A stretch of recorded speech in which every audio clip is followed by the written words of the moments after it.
You're listening to the Apple Insider Podcast. Welcome to episode 50 of our show, where we discuss the latest news about Apple, iPhone, iPad, Mac, Apple Watch, Apple TV, and more. We're recording on Thursday, January 7th, 2016. With me today, managing editor of AppleInsider, Neil Hughes. Hey guys, how's it going? Great, Neil. And also, Shane Cole. Making my triumphant return. People have been asking for you. They missed you. They're clamoring for more coal. My fans, I'm here. For all the coal miners out there. No. That was terrible. Wow. Okay. Well, that was just bad. Yeah. Let's get on to the topics before things get worse. Wall Street, Neil. Lots of worries on the street about Apple. Yeah. Because something about iPhone not growing. Not sure. Yeah. So this has been going on for a few months now, where Apple's suppliers have said that they expect in early 2016 that they're going to struggle a little bit to meet what they were expecting for that span. And it just continues to build, and analysts continue to cut their estimates, and things kind of reached a boiling over point this week with a few reports coming out saying that Apple has apparently cut its orders for the iPhone from what it expected for the March quarter down by 30%. So the expectation now is that either the March or the June quarter or both may be the first ever year-over-year decline in iPhone sales since the product launched in 2007. This is all based on conjecture at this point and rumors. Nobody really knows, and we're not going to have any clear idea of where we're at until January 26th, which is when Apple is going to report their December quarter earnings and guide for their March quarter. So, of course, it's not really based on anything at this point, but that's how Wall Street works. So there you go. And playing a devil's advocate here, why would growth from what was unquestionably Apple's largest iPhone launch last year, why would a growth reduction from the iPhone 6 be a problem per se? It's not really a problem, but I mean, I think worst case scenario here, it's going to be flat or slightly down from last year.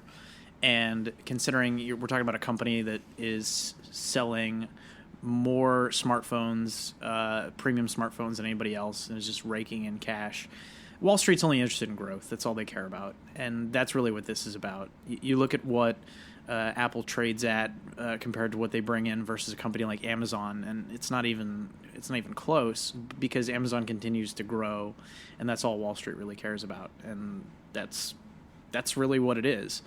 Apple will be fine. They're going to sell a ton of iPhones in the March quarter, just like they always do, but a lot of investors and analysts, they're still positive on Apple, still bullish, but they say that the iPhone may not return to growth again until the iPhone 7 launches, presumably in September.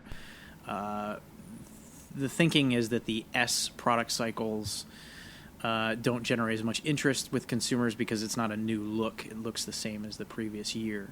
So, there's a few X factors out there, like rumors that this quarter Apple might launch a new 4-inch phone. I don't know how much that would move the needle, but yeah, I mean, I think when you look at this kind of stuff, you have to say, yeah, it's ridiculous, but where there's smoke, there's fire. And all this stuff that keeps piling up saying that Apple's cutting iPhone orders for this quarter, there's probably something to it. The sky is not falling. It's not really that big of a deal. But I guess if you're invested in Apple, maybe it's a bigger deal. But, the company will be fine. It's not a big deal. So I have two notes on this, right? The first is the reason that Apple gets so screwed on Wall Street is, I think, because more than any other, especially any other technology stock, it's an emotional stock, right? Right. Apple was Steve Jobs, and there's a struggle to evaluate Apple outside of that shadow. Mm-hmm. You know, it's not only that they sell the most smartphones in the world, they have more revenue and more profit than any other company in the history of Earth. And there's no rationality to this valuation. None whatsoever. So the only way to explain it is that it's just a strictly emotional response. People don't think Apple is Apple without Steve Jobs. And the evidence, the empirical evidence, suggests that that's simply not true. But it is what it is. Well, do you think it's that or that? I mean, iPhone is such a huge part of their revenue, and when it shows signs of shrinkage, like, well, I mean, yeah. Is it a death knell? No, you're totally right. And no, it's not a death knell, right? If sales dropped by half, they would still be one of the largest and richest companies in the world. Right. Right? I mean, Wall Street is based, everybody who's taken Econ 101, right, knows that you buy a stock and your stock represents a bet on the future of the company. And if the future that they see is whatever is in their mind as poor, right, then the stock falls. Because the idea is that if the iPhone fails, there's no Steve Jobs to make whatever the next iPhone is. You know, that's what I mean by it's emotional was attached to one person. There's no faith in the leadership of Apple being able to do the next big thing, which, founded or unfounded. That's, I think, where a lot of the price depression comes in.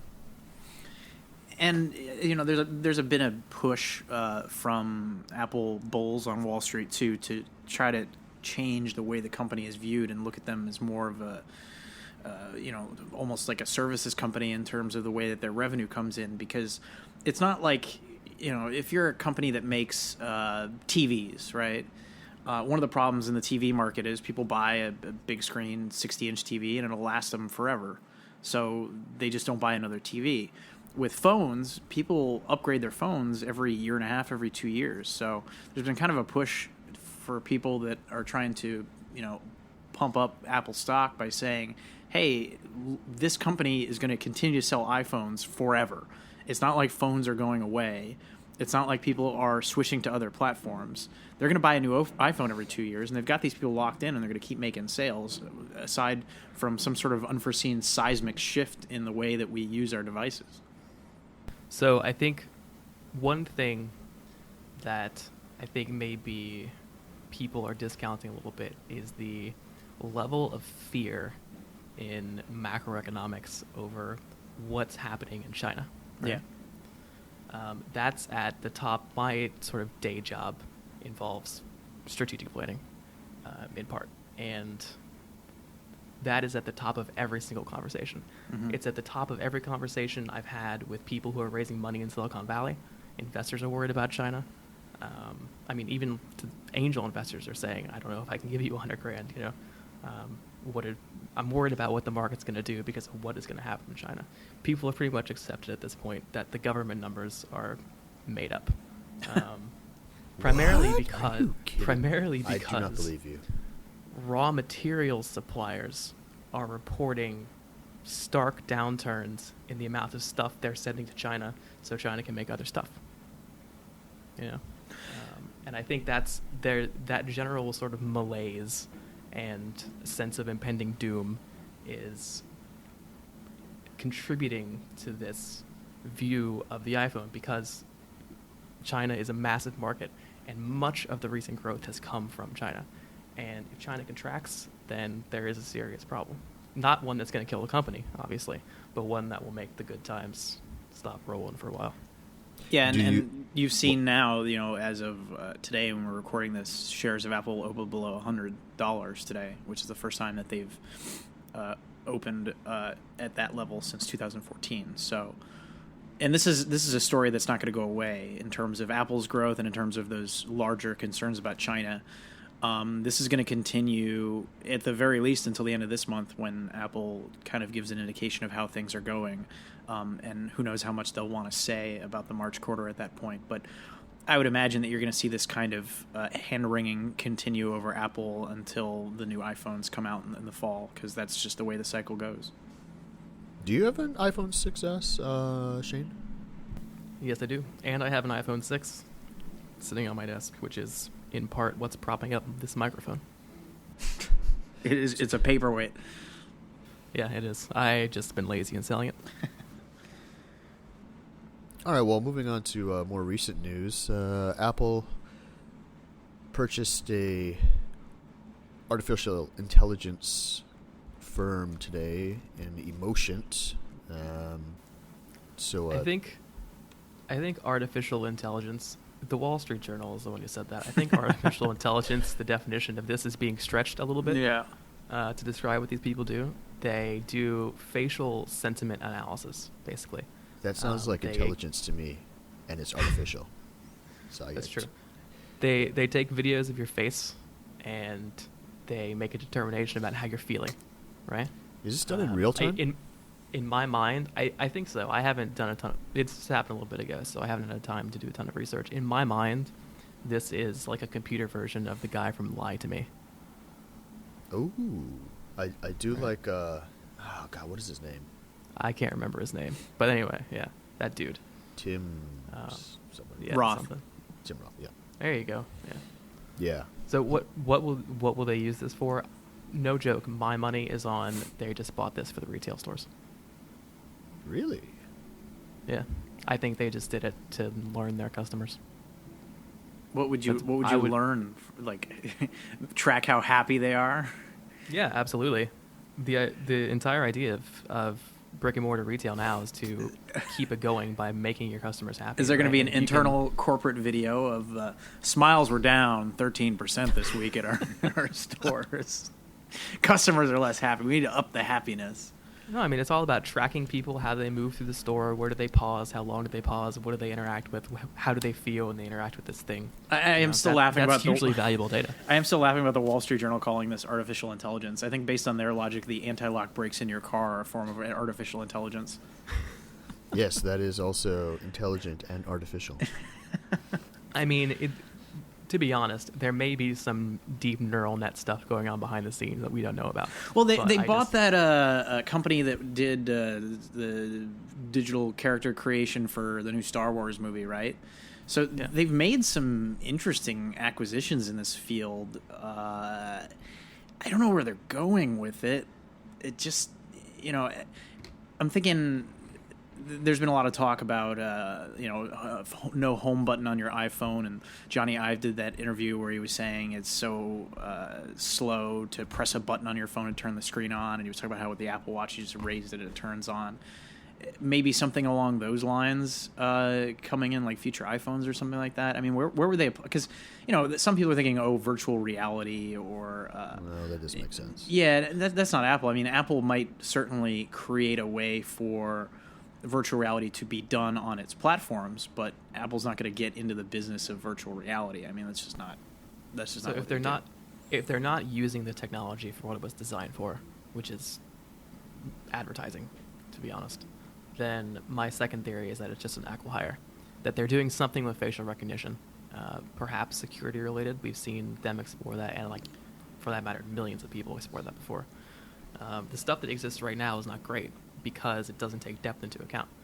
If you draw a line backwards from this to whatever that company was that does the motion capture, right, to the Connect company, the Connect, whatever that was, it escapes me at this moment. But yeah, Prime Sense. There you go, those guys. Then what you have there is a very deep knowledge of how to capture people's faces and make sure it's them. Right. Yeah, and for mapping and stuff too. Apple had a patent a few years ago that I thought was a really brilliant idea. That it was like basically a crowdsourced street view, where you could opt in and take photos of like storefronts and stuff, and then Apple could use data from your phone location, angle, and just combine a bunch of photos and kind of stitch them together and create like its own street view that would be, like more efficient than Google driving vans around and stuff like that. I always thought that was a pretty interesting concept. I really wish that would happen, actually. I don't know how it is in New York, but here the streets are often really narrow, because they've been around for 1,000 years. Right. And fully half of the street view shots I try to see when I'm trying to figure out which of the 10 buildings that are next to each other this place is in are blocked by a truck or something. Yes, same in like the a delivery truck, you know? Yeah. So I really wish they would do that, because that would make life immeasurably better for people who use Street View a lot. Yeah, I agree. I have a Plus, it could be updated much faster. I have a bold prediction for what they're going to do with emotion acquisition. They're going to have a new 2016 version of Photo Booth. Some guy in our comments said something like people like to go to extremes with this technology, but Apple will probably just make it so that you can make a face at your phone and it'll make a custom emoji based on that. I'm chomping at the bit. We need that now. Now I'm just having flashbacks of like iChat, where you could like put it would block out the background behind you. You could make it like you were on a roller coaster or something while you talk to somebody. I shit you not. I did that to my wife the other day. Really? Can you still do it? Yeah, you can still do that. Yeah, Oh, absolutely. man, you can that's make your so own. funny. You can make your own background. I want to have like a really important business call or something and put myself on a roller coaster while I'm like, well, sales. I are would pretty put good myself right in like the White House briefing room. What if all of these great hires that they're getting in recognition and computer vision and stuff, why does no one tie it to the car? Because they're not going to make a car. How dare you? The car is coming. Yeah, I mean, self-driving car, some sort of automotive platform. They're not going to make a car. Extremely, yeah. I don't think they're going to make a car, but I think they're exploring something in the automotive, either having something to do with CarPlay and making that a broader platform that, I don't know, for lack of a better word, is more insipid and takes over more of the control from OEM systems. But what does that have to do with recognizing your face? Like, it doesn't have to be a face. It's recognition. Mikey's saying that vision, it would be, it would be everything that run the car, including the self-driving capabilities, would be included. Yeah. So I mean, they have Toyota buys the Apple car stack, basically. Yeah, and it doesn't have to be facial recognition. I mean, this one is facial recognition by. It tells how happy you are when the car is going at 85 miles an hour down the road. These people are also... it takes delight in your terror. Well, I mean, there are systems now that do monitor your face to make sure you're not sleeping behind the wheel. Right, yeah. Of course, I don't know. They would probably... It would probably trigger an alert if they saw me. I drive like a sociopath. I have zero emotion on my face as I drive. You don't drive around with a big smile on your face? No, because mostly I'm really upset at other drivers. I'm so happy to be in this Ford Windstar right now. Ooh, nice. I don't think many people... I wonder if our audience knows what that is. Probably not. We're dating ourselves. Do you actually drive a Ford Windstar? No, I do not. I wish I did. That car's... No, I meant Mikey. It's OG. No, I don't. What do you drive, Mikey? Ford Focus. A Jeep? Cheap. No. I thought you would have. I thought you would have either. He drives a PT I thought you would have Cruiser. had the quintessential Hawaii car of either the Jeep Pontiac or Aztec. that. No, that little Honda Element. No, the little like Isuzu thing from way back in the day, right? The little tiny Isuzu Jeep thing. Well, also this week, actually still ongoing, we have the Consumer Electronics Show. Just CES. It's not Consumer Electronics. Yeah, Show. whatever. Look, I hate acronyms that don't stand for anything. I agree. So I'm going to stick with the old guard. What about acronyms that stand for themselves? PHP. Interesting. But this is not CES, and CES is a classy affair, Yeah. as we all know. Doesn't so, it go on the same time as the porn convention? Well, yeah. Porn. Well, I mean, is it still upstairs? I don't know. It used to be across the street from it. There was a porn convention that would. I think CES is so big now that it ate the porn convention. yeah. They're not that different anyhow. CES was never as bad as E3 though. They actually shut it down one year because it got so embarrassing, but then they brought it back. But yeah, E3 was rough. E3 became infamous for its booth babes. CES does that kind of garbage too, but E3 was really bad for a few years there of just women in thongs trying to get you to play video games. A compelling strategy. But Shane wanted to talk about the Razer Core and what it means for Apple. Shane, what is the Razer Core? First of all, the Razer Core is a really gigantic Thunderbolt 3 dock made by Razer, aka the people who make the glowing gaming mice. And the reason it's interesting is because it's not just any old Thunderbolt 3 dock. First, it runs Thunderbolt 3 over USB-C, which I think is the first actual implementation of that I've seen. I don't think another one's been released yet. Secondly, it has a PCI Express slot inside it. So what you can do is throw in a... Why are you laughing at me? I'm blowing my nose. Okay. Well, I'm sorry. Anyway, so you can throw in any PCI Express graphics card. It supports full-length, double-width, S16, or X16, sorry. And so any like GTX 970, any awesome graphics card, and plug it into their Blade Stealth, which is like the Razer version of a MacBook Air. And when you do this, you don't have to reboot or anything. It's hot pluggable. The laptop begins rendering graphics with whatever graphics card is in the core.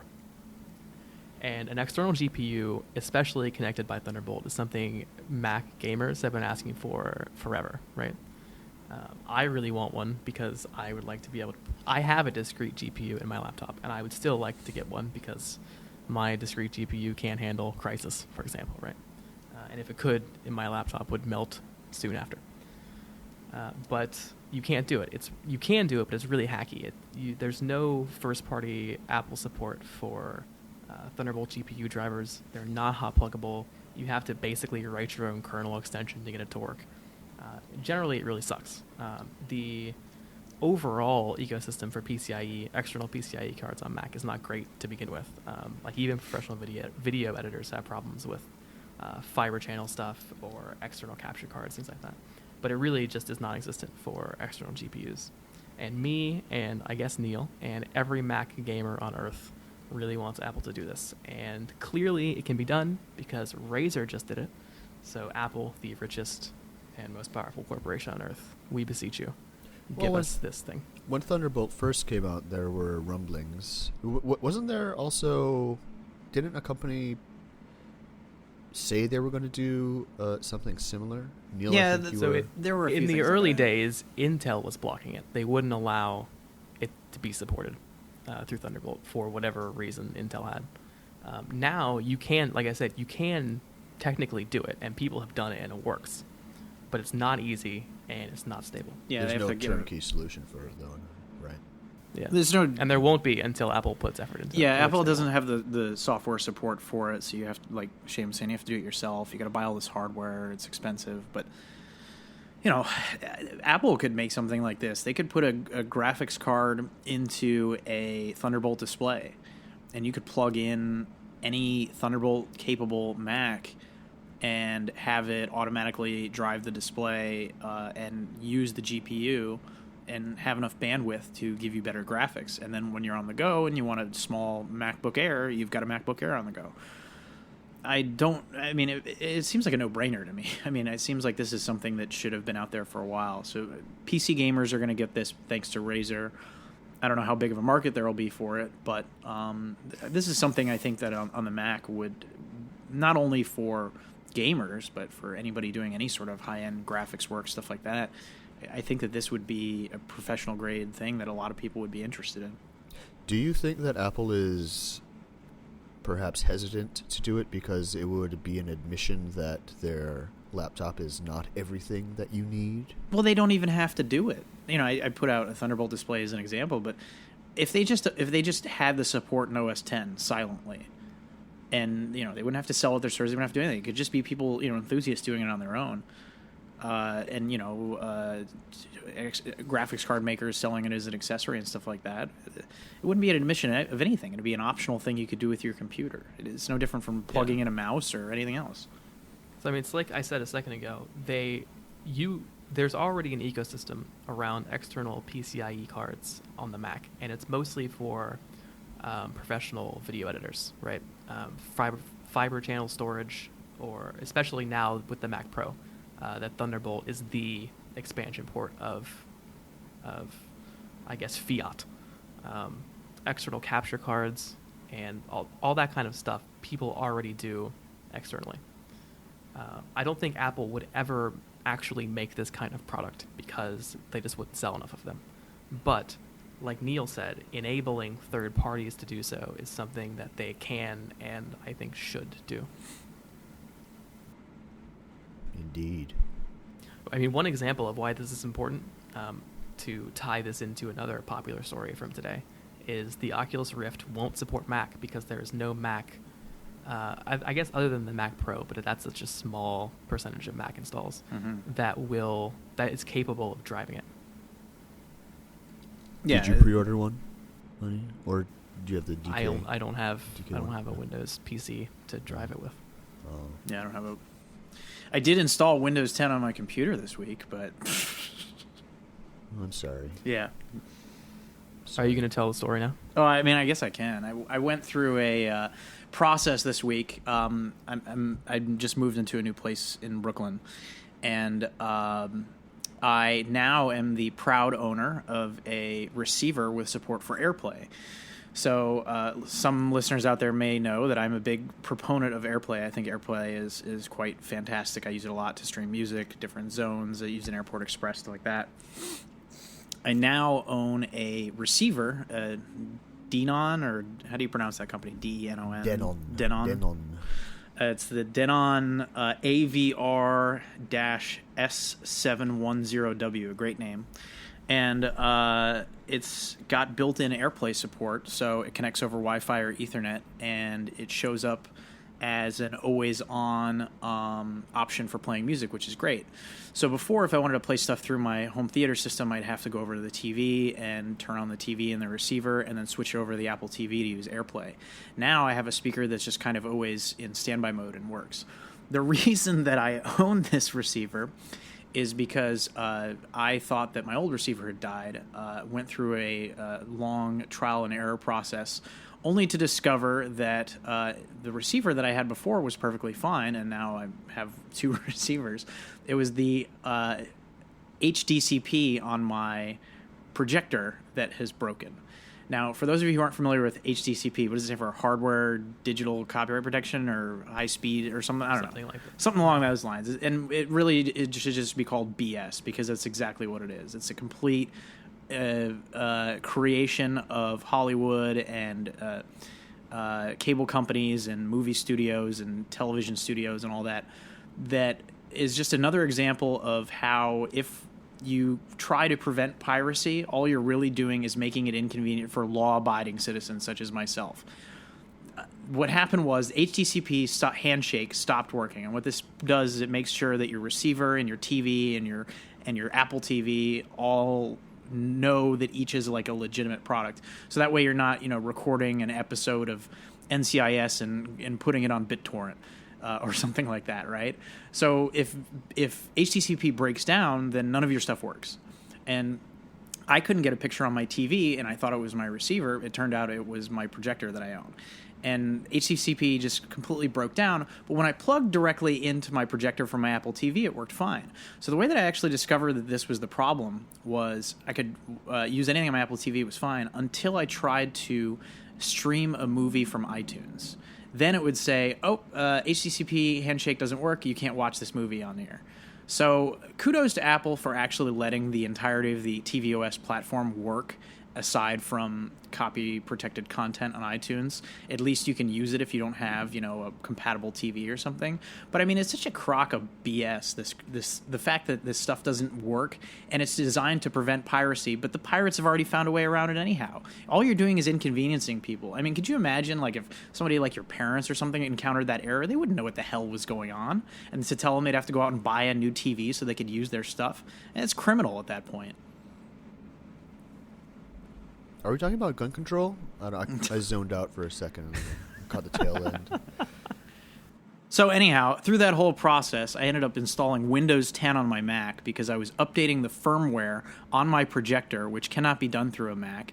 I had to get a 90-day trial of Windows 10, do boot camp, install it on my Mac, update the firmware, and that still didn't fix the damn issue. It took me like 6 hours yesterday. Ugh.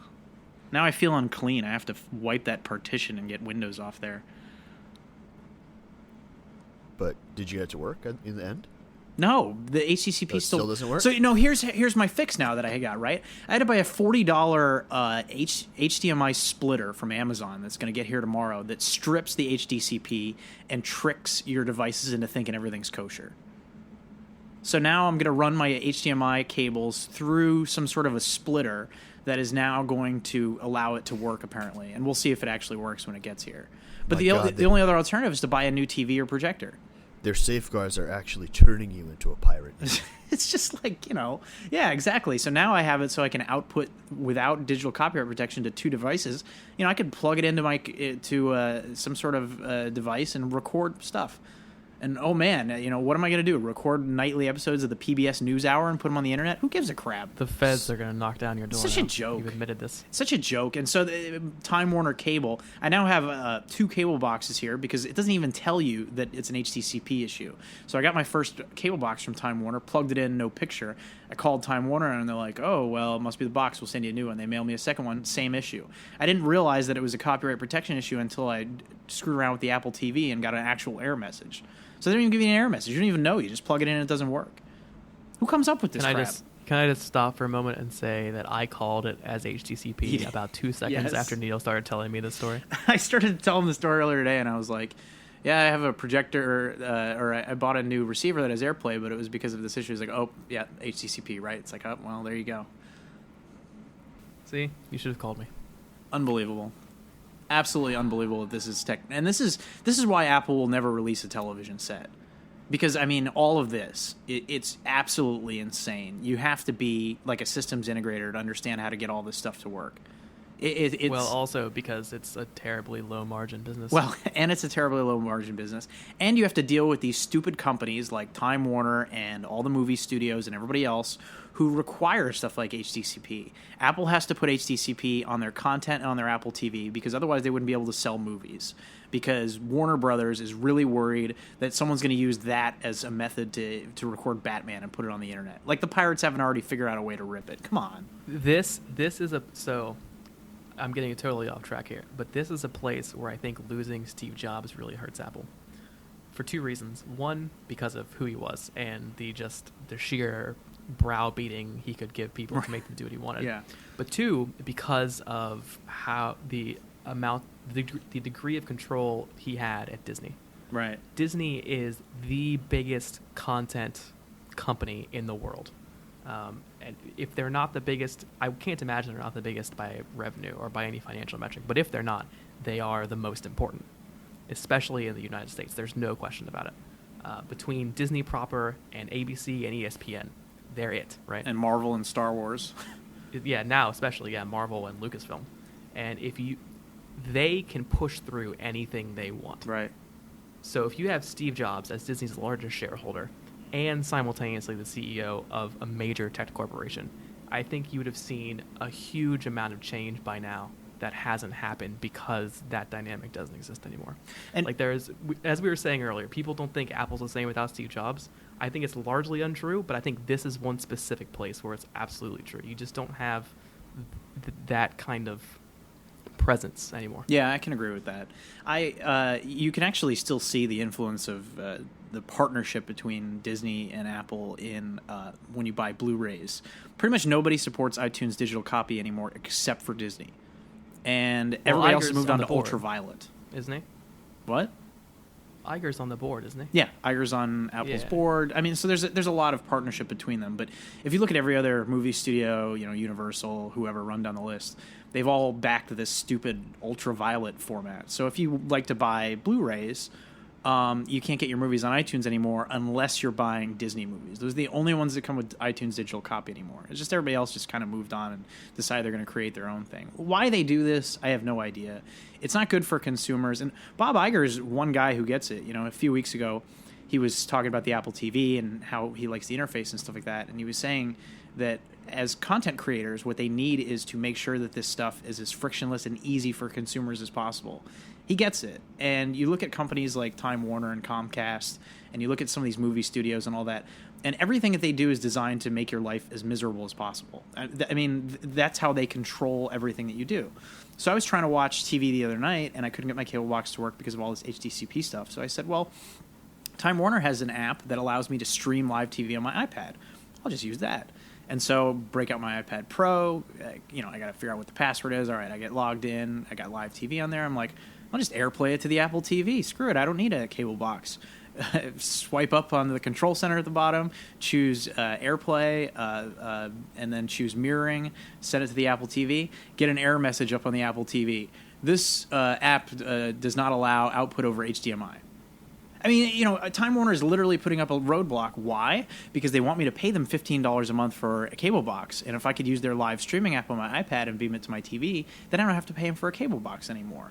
But that's not a smart business model in any way, because you're not giving consumers what they want. You're withholding what consumers want just so you can charge them more money. So, of course, they're going to kick you to the curb as soon as they can. Why do you think people want to cut cable so bad and stop doing business with these companies? Because they're not interested in doing anything the way that you want it. They're interested in controlling the experience. And that's why you end up with HTCP issues. That's why you end up with companies abandoning iTunes digital copy and going to their own things like ultraviolet.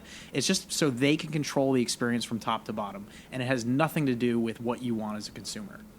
So that entire rant about ultraviolet was interesting because Disney actually has their own thing. Yeah, they do. That's like ultraviolet. Yeah. And the key difference is that theirs actually works. And it works with iTunes digital copy as well. Yeah, it works with iTunes. It works with Amazon also. Yep. Whatever Google's movie thing is works with that. So, yeah, and they're definitely for. Actually, I'll tell you the one indication that Disney is more forward thinking than anyone is, one, that Disney research exists. Okay, and two, the amount of cool stuff that has absolutely no application to anything you can imagine Disney ever doing. Right. Disney research is right now the closest public approximation. I'm sure that there's something somewhere else that's better, but the closest public approximation we have to what Bell Labs used to be. So yeah, I'm a big fan of Disney. Yeah, Disney does a lot of things really well, and it's great that they have a close partnership with Apple. And none of this is meant as these movie companies should put all their stuff on iTunes digital copy. But I mean, the fact that nobody likes ultraviolet tells you all that you need to know.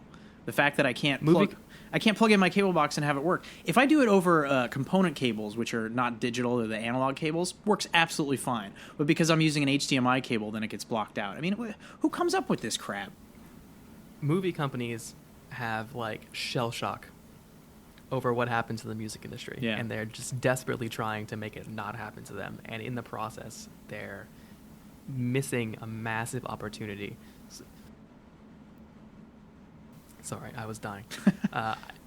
So Mikey mentioned gun control earlier, and I'm going to relate this to gun control because that's a fun podcast. So a lot of my friends from the U.S. are super conservative, and they're talking.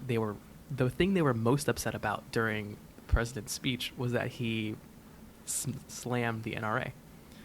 And I made the point to one of them, the NRA should have been out front on gun violence 10 years ago, right? They missed their opportunity to control the agenda. If the NRA had thought ahead, they would have seen this coming, because it's not like gun violence didn't happen 10 years ago. This has been building for 20 years. And video companies are in the same place, right? They had their chance. They saw what happened to the music industry, and instead of saying, hey, we're going to go make this work, they did half-assed stuff like ultraviolet, and now they're just sort of sitting on their hands. So Yeah, I mean, that happens at as any... far as I'm concerned, they get what they deserve because they just totally failed. They had the blueprint laid out before them and totally blew it. You could say the same about newspaper companies, too. You know, like, oh, people are buying fewer newspapers. Well, let's just reduce the quality of what we're doing and make the paper smaller, have less original reporting. Why would anybody want to buy a newspaper at that point when it's just getting worse and worse? You know, it's a feeds on itself. I understand that, but you look at the movie industry too, and it's like you used to get DVDs that had extras and stuff like that. Well, now they want you to buy it on iTunes and not get any extras. They want you to get it on Blu-ray and only get a digital copy through their service and can't use it offline, and you're tied to some app and stuff like that. You can't do what you want with it. Or you go see it in the theaters and you pay, you know, $15 a ticket or whatever to go see a movie in theaters, and the experience is terrible. They don't have proper projectionists that know what they're doing. It's some, you know, 16-year-old kid just getting paid $7 an hour to be there. The theaters aren't clean. The moviegoers don't care. They're on their phones the entire time. So why would you expect anyone to pay for this experience when it's not any good? When I'm going to pay you money for something that is substandard from what I used to get? That's the part that none of these media companies understand, whether it's music, whether it's movies, whether it's newspapers, whatever. As we get into this digital age, they're just not understanding that people will appreciate quality. Indeed. Moving on to iPhone. No, the big it's January, so we have to start with the iPhone 7 rumors. And there's a couple out there floating around. First, and probably the thing that we've heard the most about, is that Apple's going to axe the 3.5 millimeter headphone jack. No, they're not. Nope. What? But everyone says they are, guys. Yeah. So why do you think they're not going to do it this generation? Because it would be an incredibly stupid thing for them to do. Can you elaborate on that, Neil? I don't think he needs to. I mean, everyone owns... I think it's self-apparent. Everyone that it would owns a be pair of headphones. Extraordinarily dumb. Everyone owns a pair of headphones with a 3.5 millimeter jack. A lot of those people use those headphones with their iPhone. The headphone jack is going to go away eventually. It has to, and it's going to stink for a lot of people when it does. But in Apple's quest to make things thinner, the headphone jack is going to be an issue, and plus it's dated technology, and Apple is on the forefront of getting rid of things. They have a long history of doing it in their products. So, yes, the headphone jack is going to go away. But there's going to have... I mean, this is legacy technology that's been around for so long that you can't just straight up and rip it out. There's gonna have to be some sort of a transition or something like that, where they start shipping Lightning headphones with the iPhone, but keep the headphone jack for a couple years or something like that. But just to go up and take the headphone jack out of a model without any sort of getting the market ready for iPhone compatible headphones, you know, with Lightning jacks and stuff, is going to be a huge mistake and a complete PR disaster. I mean, if you look back and remember... the kerfuffle that surrounded moving... I just wanted to say kerfuffle. That surrounded moving from the dock connector to Lightning will be a garden party. Yes. Compared to the Hunger Games riots that will accompany dropping the headphone jack without a suitable ecosystem of replacements. You look at Bendgate, the Antenna Gate, all these pseudo fake controversies that we've had over the iPhone. None of that will stand compared to when they get rid of the headphone jack. Now, having said that, they're going to have to come to terms with that at some point and have that, you know, rip the Band-Aid off and get it over with. But the smart way to do it would be, like I was saying, you have some sort of a transition. You get more Lightning headphones on the market, adapters, stuff like that. You start to sell consumers on the appeal of having Lightning headphones or Bluetooth, higher quality, that kind of stuff. But if they just do it with one model upgrade and just switch like that, they are going to have a complete PR disaster. And Apple, for all the forward thinking that they have and their willingness to abandon legacy technology to push things forward, they're not that dumb. If you are listening to this podcast and you're saying to yourself, well, you wouldn't be saying it to yourself. If you're listening to this, you're probably screaming at the wall saying, but they would include an adapter, obviously, just like they do in Europe for micro USB. You need to go somewhere and sit quietly and contemplate your life.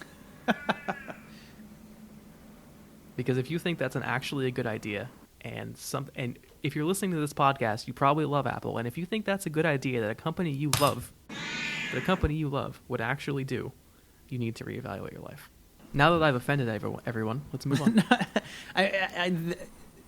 It's not going to happen this year. It's just not. There's no way that happens. I will be absolutely shocked if an iPhone comes out this year without a 3.5 jack. It's crazy. It would be absolute lunacy. It's not going to happen. I agree. Indeed. Other iPhone 7 rumors. This week we had a parts leak that gave us the first hint at what the format might look like. It's not much to go on. It's the 3D Touch, supposedly, display. And there was a flex cable move. So I think not whatever, much to go on is actually overstating what was there. They moved that flex cable at least a couple centimeters. Yeah. Yep. Making room happened. for something. Yeah. If this is something you care about, if you're listening to this podcast and this is something you care about, go read it on the website because we don't. And quite simply, something that maybe we do care about is the 256 gigabyte option that could debut. It was rumored previously, but it might actually make it this year. Do you think that they're going to do it, or is... It seems too aggressive. I mean, you can't even get 256 gigs on an iPad Pro yet. Well, here's my question.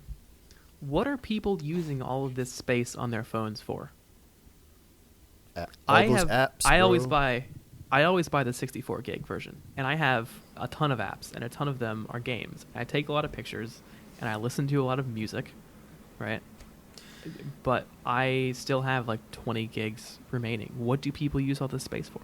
I get video and stuff like that. Well, I guess, but how many people actually use their phone as a portable hard drive? Let me see right now. I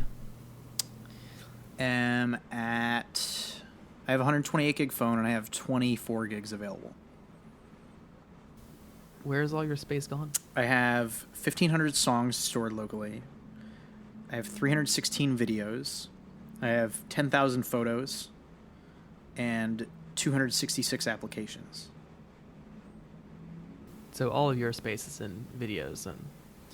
Yeah, I take a ton of photos. Yeah. And I have an app that I use called Flick, F-L-I-C, which is like a Tinder ripoff for keeping or deleting your photos. So once a month, it'll say, hey, go through the last month, and then I'll swipe left or right to keep or delete and free up some space that way. But I take a lot of photos. Isn't this the very problem that iCloud Photo Library is meant to solve?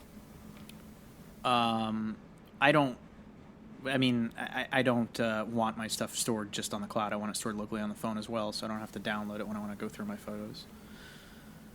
And that's why I buy the 128 gig phone. How often do you go back to the 9,416th photo? I go back through my photos a lot. And really? Yeah, I'll dig up old ones and when your wife is out of town and and I'm feeling lonely.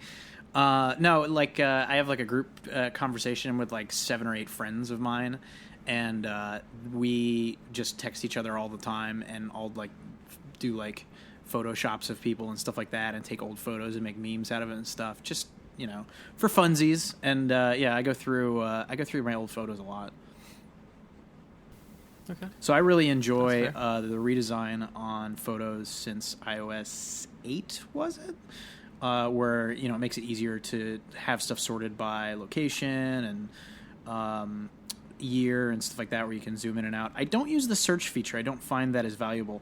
I would use the search feature more if I could tag photos. That would be nice. But they don't have that option. But I do use the folders a lot as well. I create albums and stuff like that. There's little tricks that I have, like if I'm getting a bunch of photos that are older and I want to make it so I can easily access them to Photoshop them or mess with them, I will temporarily make them favorites so they show up in the favorites folder. Little tricks like that I do just to make it easier to sort through my photos. the fact that you have to do that, I think, is ridiculous. Yeah. Apple needs... Somebody made this... I don't remember who it was. Somebody made this point a couple days ago. I've been harping on this for a long time, but I'm just a blustery person in general. They need to stop and wait a minute and stop adding features and stop worrying about the behind-the-scenes technical parts of their software. Yeah. And seriously reevaluate, one, why they put a fashion designer in charge of UX, and two, what they can do to fix the current, beep this out if you want, the current cluster that is their software.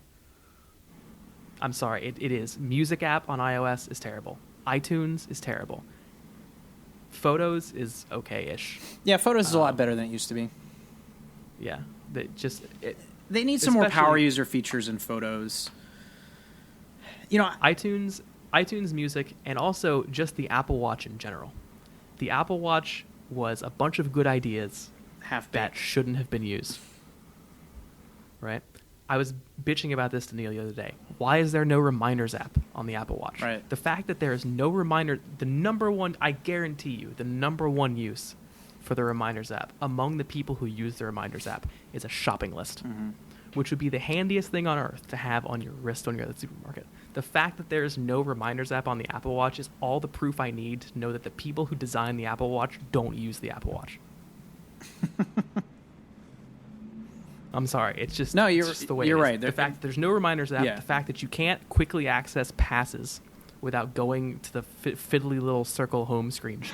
No, you can just swipe down. People who made this do not use this. Yeah, you and I were talking about that the other day. You can access your passes if you have them like on your calendar, like if it's an upcoming only event. only if they're on your calendar and only if they're geofenced. Right. But any pass that's actually useful, that's not one of those two things, is inaccessible. My example is Starbucks. I'm not adding every Starbucks to my favorite Starbucks list, so I can see the pass when I go up to one. Indeed. I'm just saying. No, you're right. Neil earlier ranted HDCP. I'm ranting Apple software user experience right now. Have fun bleeping, Mikey. I'm going to use your cat as a... So the last story of the week that is perhaps worth talking about, maybe not, is that the App Store hit new records. Woo! Woo! Is it me, or does $144 million in one day seem low? It doesn't seem like very much money, actually. Yeah. What do you think about the scale of the App Store? That doesn't seem like a lot. Is this was this just US or was it worldwide? Worldwide. Yeah, that doesn't seem like a lot of money. Yeah, not at all. Well, I mean, it was New Year's Day, so... Apple's done this But it was every... the biggest day in history, though, right? Yeah. Apple's done this every year for the last, I don't know how many years. It's basically... CES is going on. It's a slow news season. Apple wants to get their name out there and kind of piss on the CES news or lack thereof, so they put out some meaningless... Like, it's funny how predictable Apple has become now, like, in terms of their timing on everything and when they do everything. Like, the last 3-4 years, they've just gotten to this pattern of this is the way it's going to be. This is how we do things. And they shook it up a little bit last year with the Apple Watch and stuff like that. But other than that, it's, you're going to get new iPhones and new iPads in the fall. They're going to put out this press release every January. I mean, that's just how they're doing things. I am really intrigued to see how or if that will change going forward. So there's been this story making the rounds for a long time that Apple is going to ditch Chiat Day, or I guess it's TBWA now. Yeah. They're going to ditch their advertiser and bring everything in-house. And they just hired... suddenly forgot his name. The guy, the former global creative director at Gray, I think. Yeah. Anyway, they hired this dude who is a big deal in the advertising world. We'll just leave it at that. And the interesting thing is that he reports to replace their departing internal creative director.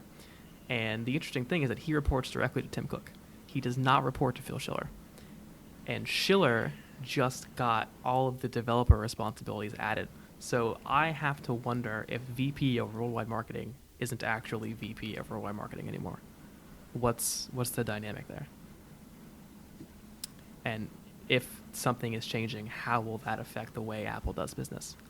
His name's Tor Myron. There you go.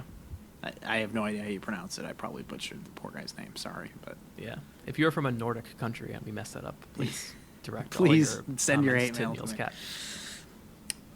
Yeah. I'm really curious because the previously, right, the bifurcation was the internal creative team handles Apple's stuff, the stores and their marketing materials and their boxes, and then the advertising team handles the external advertising. Mm-hmm. And from what everybody says, that bifurcation is essentially gone, and they compete with each other now. And now hiring this dude and elevating him high enough that he reports directly to the CEO tells me that there's a super, not super, so it's a terrible word, I don't know why I keep using it, a much larger shift than everyone has thought before. And I'm curious to see how that affects what they do.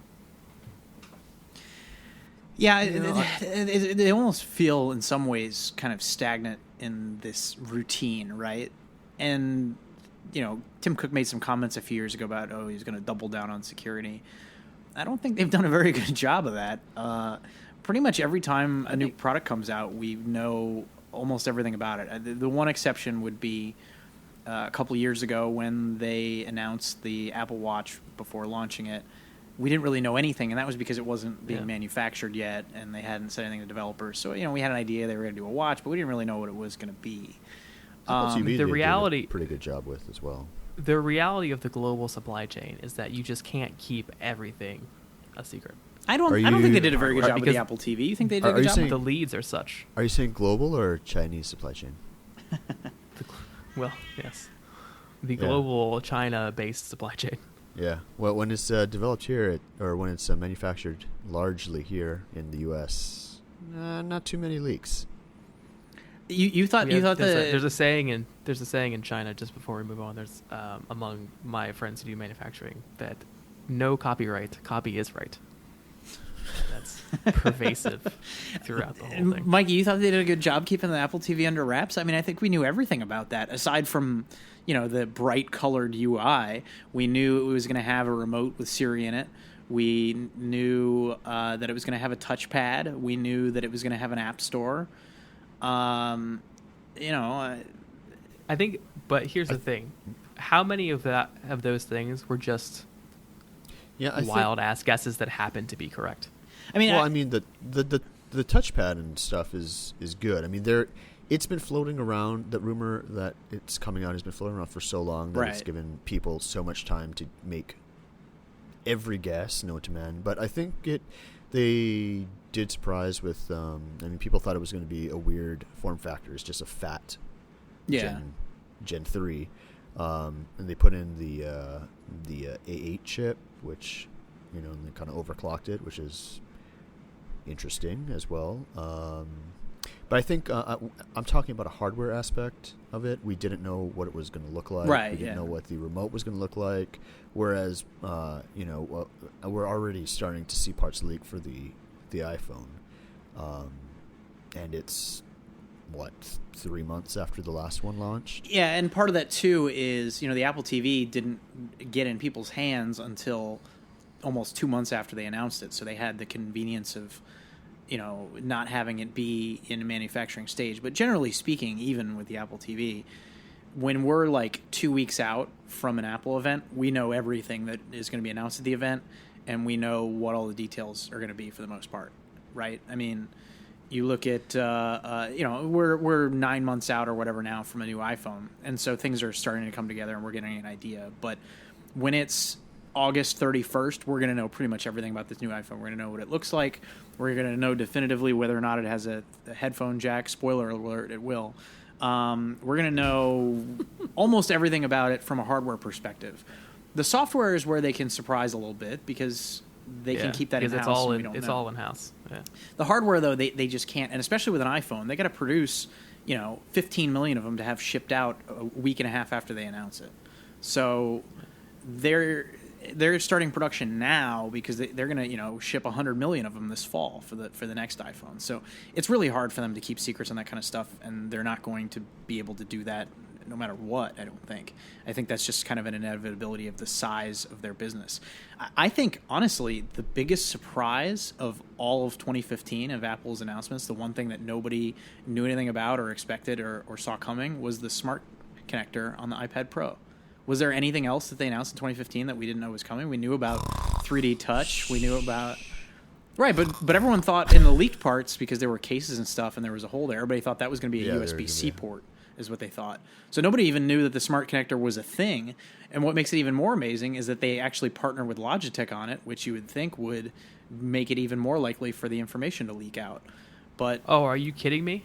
If I was Logitech, I would put that. If I was Logitech and I had a partnership like this on the line, I would literally lock every single employee in one room. No, I agree with you. I would lock them all in the factory and not let them leave until after the announcement. I agree with you. I'm just saying that the fact partnering that with was kept quiet is the least surprising portion. But the fact that they partner with somebody means it's more likely to leak rather than just keeping it in-house, is what I'm saying. But, I mean, was there anything else that they announced in 2015 at all? Of any of their products that was a surprise? I feel like, I'll be honest with you, I feel like there was, but I can't remember what it was. I mean, iOS 9... Like there was something, faster during Touch an event. ID. I would say the only other big surprise, and it was only a surprise for people that don't read AppleInsider, was the new iPod Touch launch, where they gave them the A8 chips. We had a scoop on that a few months before, but there weren't a lot of supply chain rumors about a new iPod before that came out. So that was a surprise hardware launch. But even that, it wasn't like a whole new form factor or way of interacting with devices or anything. It was just a new iPod with a faster chip in it. Yeah. But everything else that came out, I mean, we knew that the iPhone 6S was going to have a better and faster Touch ID sensor as of January of 2015 that had leaked out. I think Ming-Chi Kuo had that one. We knew it was going to have Force Touch, later 3D Touch, from the time the Apple Watch was announced, really. We knew about the iPad Pro and the stylus. We knew it was going to have some sort of a keyboard accessory to make it like a laptop style thing. We knew it was going to have 4 speakers on it. I mean, we knew all that stuff before those products were announced. It's impossible for Apple to keep this stuff under wraps. And the iPad Pro didn't even launch for 2 months after it was announced, and we still knew almost everything about it. Yeah, I mean, but do they really need that level of secrecy anymore? That's their entire marketing strategy is predicated on buzz. Yeah, I mean, AppleInsider would not exist if they were not so interested in secrecy. I mean, they're making what are they spending on marketing now? Just a little over $1 billion a year. I would be willing to wager that they get easily 3 times whatever they put into advertising in free media. Yeah, I think because of their strategy. I think Microsoft and Google spend 6 times what Apple does on marketing. It's not even close. And Samsung was spending $15 billion a year. And you look at our website. We've been around since 1997, and Apple was not exactly a large company back in 1997. And the website's been around for so long, and there's this huge ecosystem of websites devoted solely to covering Apple that you don't see with a company like Microsoft or even Google. Or, I mean, where is why isn't there a Facebook Insider? There just isn't that level of interest with those other companies, and it's really just about that secrecy. So I think that secrecy is paramount to Apple's success. I think that the more they can keep things secret, the better it is for them. Also, and here's another reason that it's a problem. Now, I'm going to say this, and I'm probably going to be wrong because of how incestuous contract manufacturing is. But it's important that they try and keep things as under wraps as possible because it's becoming so much easier for people to fast follow. Yeah. It's even from 5 years ago until today, it's an order of magnitude easier for anyone, not even just somebody with the resources of Samsung, but anyone to fast follow what Apple does. I mean, Huawei came out with a some variation of Force Touch, I think before the iPhone 6S even shipped. Yeah. HTC had that horrible iPhone 6 ripoff not long after the iPhone 6 came out, because we had known what the iPhone 6 was going to look like for a while from all the leaked parts. I mean, geez, when which was a shame. Poor HTC. They used to be so great. I remember there was something just where at CES last year, the Apple Watch wasn't even out yet, but they had announced it and showed what it was going to look like in September.